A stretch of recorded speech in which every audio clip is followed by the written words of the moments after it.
Why wealth doesn't build character, it exposes it. Most people spend their entire lives chasing a number, a salary, a net worth, a savings target. And underneath that chase lives a quiet assumption, almost never examined, that once the number is reached, everything else falls into place. The discipline, the clarity, the control, as if money were the variable that, once changed, fixes the equation. It doesn't. And the evidence is everywhere if you're willing to look without flinching. Watch what happens when someone with deeply reactive decision-making patterns suddenly gains access to significant resources. The pattern doesn't disappear, it scales. Every impulsive tendency, every emotional trigger, every unexamined habit of mind now has more leverage, more reach, and fewer natural constraints. The behavior that costs someone $50 when they had nothing costs them $50,000 once they have something. Same psychology, bigger consequences.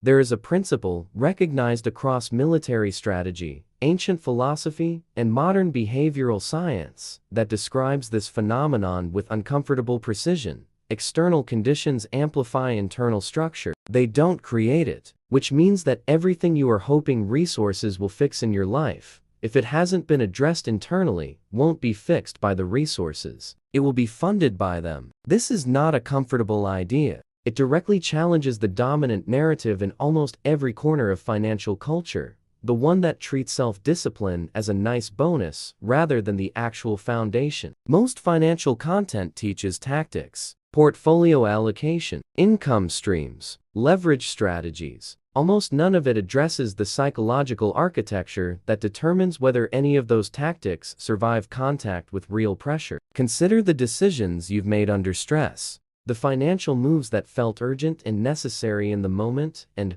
weeks later, like something a different, less composed version of you had decided. Those moments have a pattern. And the pattern is not about lack of information. It is about the gap between what you know and what you actually do when emotions are running the system. That gap is where most financial futures are determined. Not in the strategy sessions. In the reactive moments nobody plans for. If this kind of thinking resonates with you, subscribe so you don't miss what's coming next. What drives those reactions runs deeper than most people are willing to go. How emotional reactions quietly drain more wealth than bad investments. There's a pattern in financial collapse that rarely gets discussed honestly. Not the dramatic kind, with fraud or catastrophic market events, but the slow, invisible kind. The one that happens through 100 decisions that each seemed reasonable in isolation, and only reveal their true cost when you look back at them together. It usually starts with something that doesn't feel like a financial decision at all. A social comparison that triggers a purchase meant to signal status. A negotiation where the fear of appearing weak led to a concession that wasn't necessary.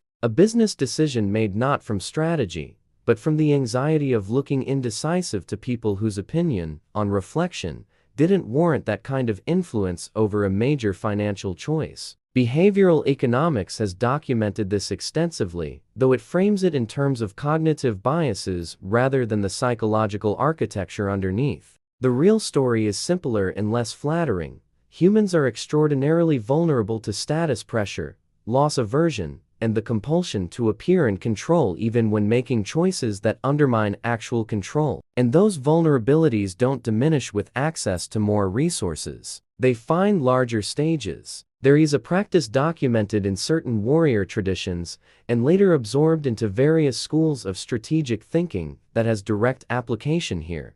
The deliberate pause before consequential action. Not hesitation, not avoidance. A trained, intentional interval between receiving a signal and choosing a response. In combat, that pause could mean the difference between a tactical move and a fatal reaction. In financial life, it is the difference between a decision made from clarity and one made from emotional noise that disguised itself as urgency. The question worth sitting with is, how many financial decisions in the last year were actually made from that kind of clarity? Not the ones that felt clear, but the ones that remained clear even when you reviewed them weeks later, without the emotional pressure that drove them. Most people, if they're being precise about it, can identify a number of choices where the real driver wasn't strategy. It was fear of falling behind. It was the need to prove something. It was reacting to someone else's timeline rather than their own. Drop a comment if this has happened to you. A financial move you knew,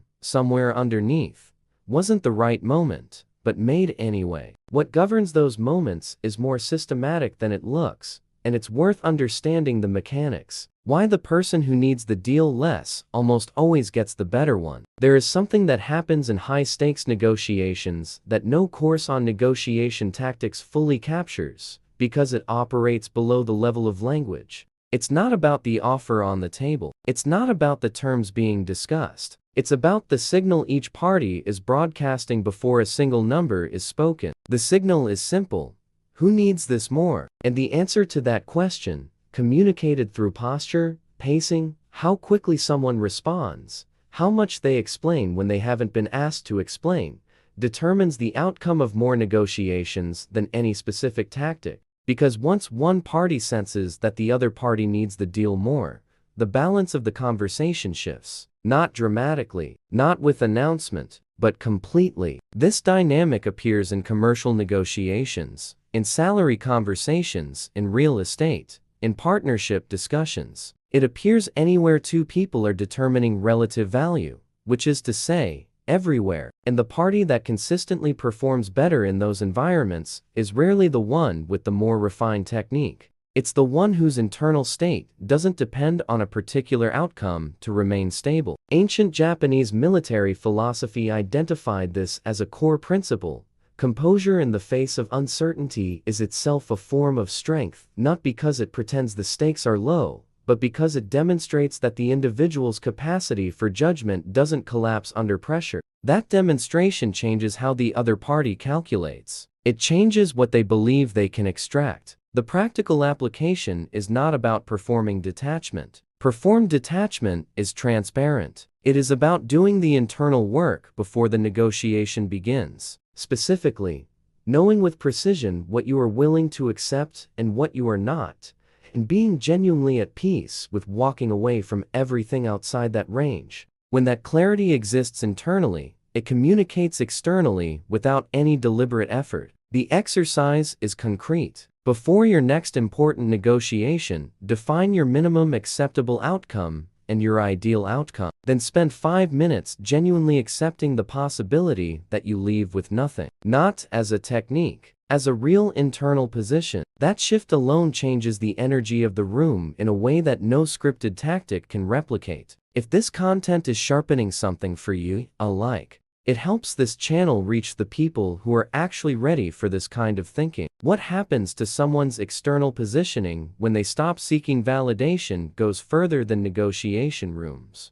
Why environments read your internal authority before you speak a single word. There is something that high-functioning environments, whether corporate hierarchies, investment circles, or rooms where significant decisions are made, do automatically that most people are not aware of. They read signals constantly, rapidly, and the signals they prioritize are not the ones most people are busy trying to manufacture. The curated biography doesn't move the room. The title doesn't hold attention for long. What registers, what stays, what determines how you are subsequently treated in that environment is something that precedes language. It is the quality of presence someone carries when they have nothing left to prove. This is not charisma in the performative sense. It is closer to what certain schools of strategic thinking describe as occupying space, rather than competing for it. The person competing for position signals, by the very act of competing, that the position is not yet secure. The person who simply occupies it communicates something different, something that environments with any real sophistication recognize immediately. There are documented historical patterns of individuals entering situations with no formal credentials, no existing reputation within that specific context, and being treated with authority because of the particular quality of their presence. And the inverse is equally documented. Individuals with substantial formal credentials who were systematically underestimated because the signal they broadcast was one of seeking confirmation rather than extending certainty. The distinction is internal before it is external. It lives in whether someone's sense of value requires the environment to validate it, or whether it exists independently of environmental response. And here is what makes this relevant beyond philosophy: that internal state is not fixed. It is built through deliberate, sustained practice of the one thing that most personal development content skips in favor of more immediately satisfying material. That practice is learning to function at full capacity without external approval, not performing indifference to outcomes,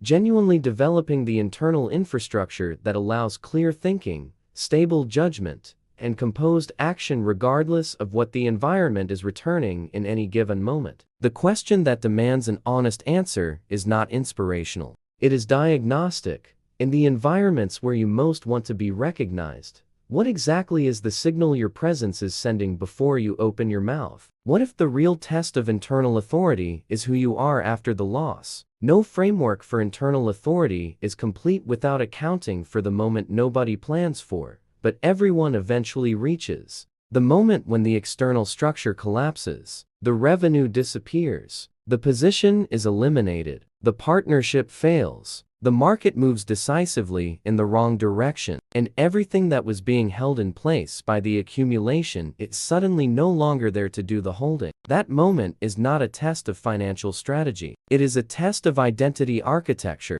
People who have built genuine internal authority do not collapse in that moment, not because they are exempt from the emotional weight of it, but because their sense of self was never fully housed in the external structure that just fell. They can lose the resources without losing the operating system, and that distinction, more than any other, determines recovery trajectory. History is quietly filled with examples of this principle in action. Individuals who lost everything by external measure and rebuilt, not through luck or exceptional market conditions, but because the internal architecture remained functional when the external scaffolding came down. And the inverse exists with equal frequency. Individuals whose losses were proportionally minor, but psychologically total, because what they lost was not just money. It was the entire identity the money had been carrying. The practical work, the actual training that builds this kind of internal stability, not dramatic. It happens in small decisions.